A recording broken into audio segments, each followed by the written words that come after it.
சரி, இந்த வீடியோவில் ப்ராஃபிட்டுக்கு ஏற்ற மாதிரி செல்லிங் ப்ரைஸை எப்படி கால்குலேட் பண்ணுறதுன்னு பார்ப்போம். இது வந்து ஒரு ஸ்டாக்கு டாடா எல்எக்ஸ்ஐ. இதை ஒரு வேளை 7500க்கு ஒரு ஸ்டாக்கை வாங்கி 8000க்கு விற்கிறீங்கன்னா உங்களுக்கு ப்ராஃபிட் எவ்வளோ வரும்? 500 வரும் இல்லையா?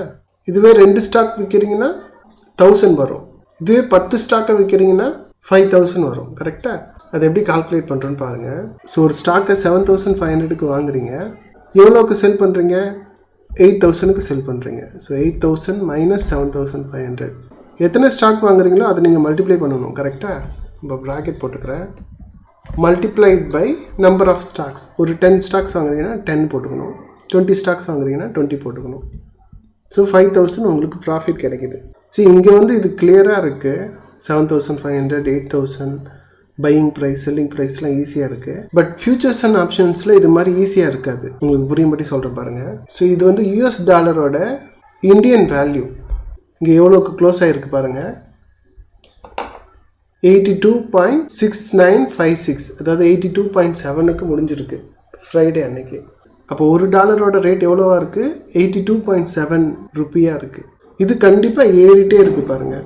எப்போவுமே இது வந்து ஏறிட்டே இருக்குது. 2013லேருந்து ஆரம்பிச்சு பாருங்களேன், எப்போவுமே ஏறிட்டே தான் இருக்கு இல்லையா?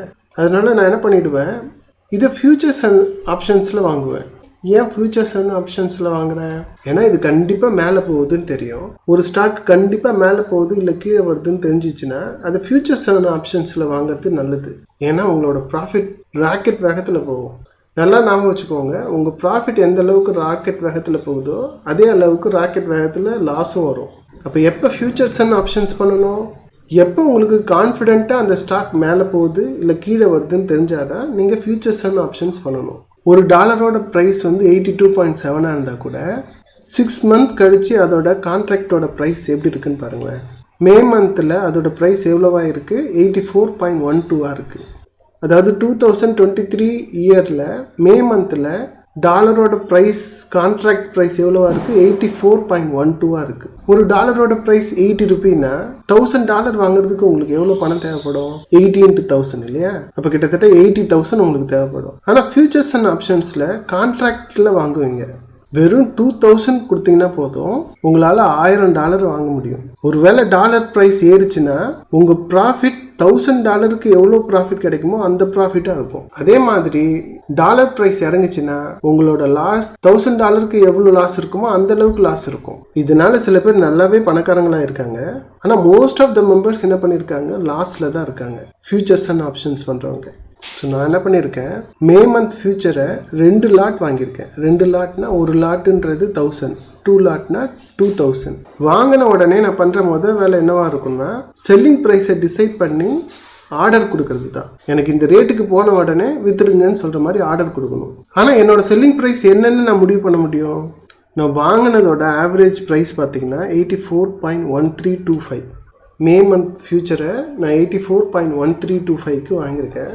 நான் விற்கும்போது நான் என்ன நினைப்பேன்னா, எனக்கு 350 ப்ராஃபிட் கிடைச்சா போதும்னு நினைப்பேன். பாருங்கள், 4000க்கு 350 எனக்கு போதும்னு நினைக்கிறேன். பாருங்கள், பையிங் ப்ரைஸு 2 லாட் வாங்குறேன்னா எனக்கு எவ்வளோ தேவைப்படும்? 4162 உங்கள் கையில் இருக்கணும்.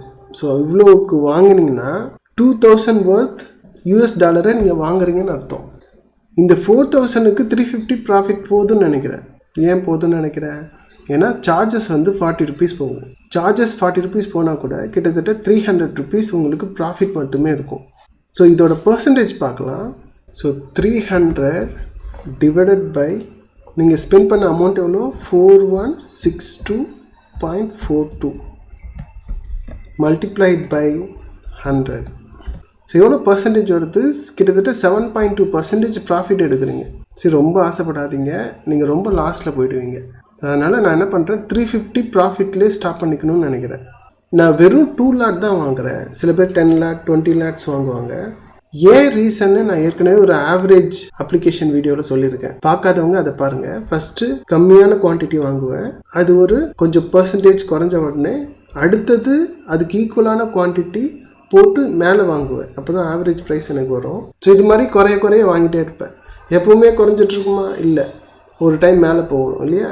ஃபஸ்ட்டே கூட மேலே போயிடலாம். ஃபஸ்ட் டைம் மேலே போயிடுச்சுன்னா உங்களுக்கு 300 ப்ராஃபிட் வரும். ஒரு வேளை குறைஞ்சி மேலே வாங்கி மறுபடியும் குறைஞ்சி மேலே வாங்கி மறுபடியும் குறைஞ்சி மேலே வாங்கி அடுத்தது மேலே போகுதுன்னா உங்களுக்கு ப்ராஃபிட் ரொம்ப அதிகமாக இருக்கும். இப்போ மேத்தை அப்ளை பண்ணி எப்படி செல்லிங் ப்ரைஸ் கண்டுபிடிக்கிறது, ப்ராஃபிட்டுக்கு ஏற்ற மாதிரி செல்லிங் ப்ரைஸை எப்படி கண்டுபிடிக்கிறதுன்னு பார்ப்போம். ப்ராஃபிட் எப்படி கிடைக்குது? ப்ராஃபிட் வந்து பையிங் ப்ரைஸை செல்லிங் ப்ரைஸ்லேருந்து சப்ட்ராக்ட் பண்ணுறதால கிடைக்கும். கரெக்டாக? செல்லிங் ப்ரைஸ்லேருந்து சப்ட்ராக்ட் பண்ணுறதால கிடைக்கும். இது வந்து ஒரு குவான்டிட்டிக்கு தான் கிடைக்கும். நீங்கள் வாங்கின நம்பர் ஆஃப் குவான்டிட்டிக்கு ஏற்ற மாதிரி கிடைக்கணும்னா அதை மல்டிப்ளை பண்ணணும். ஸோ குவான்டிட்டியோட மல்டிப்ளை பண்ணணும். இப்போ நமக்கு பையிங் ப்ரைஸ் தெரியும், ஏன்னா அது புரோக்கரே காமிச்சிடுவாங்க. இவ்வளோ பையிங் ப்ரைஸ், இவ்வளோ ஆவரேஜ் ப்ரைஸ்க்கு வாங்கியிருக்கீங்கன்னு. குவான்டிட்டியும் நமக்கு தெரியும், எவ்வளோ குவான்டிட்டி வாங்கியிருக்கோம், 2 வாங்குறோமா 3 வாங்குறோமான்னு. ப்ராஃபிட் நம்ம தான் டிசைட் பண்ணுறோம். எனக்கு 350 வந்தால் போதும்னு நினைக்கிறோம். இப்போ நமக்கு வேண்டியது செல்லிங் ப்ரைஸ் தான். ஸோ நான் என்ன பண்ணுறேன், சப்ஜெக்ட் ஆஃப் த ஃபார்முலாவாக இந்த செல்லிங் ப்ரைஸை கொண்டு வர ட்ரை பண்ணுறேன். மீதியெல்லாம் அந்த பக்கம் கொண்டு போயிடுறேன். தெரிஞ்ச வேலையில் அந்த பக்கமும், தெரியாத செல்லிங் ப்ரைஸை ஒரு பக்கமும் வச்சுக்க போகிறேன். ஸோ மூவ் பண்ணும்போது குவான்டிட்டியை தான் ஃபஸ்ட்டு நீங்கள் மூவ் பண்ணணும். ப்ராக்கெட்குள்ளே இது ரொம்ப கனெக்டடாக இருக்குது. பையிங் ப்ரைஸ் இது ஈஸியாக நீங்கள் அடுத்த பக்கம் கொண்டு போக முடியாது. ஸோ குவான்டிட்டியை அந்த பக்கம் கொண்டு போங்க. ப்ராஃபிட் டிவைடட் பை குவான்டிட்டின்னு வரும். ஏன்? இது மல்டிப்ளையில் இருக்குது.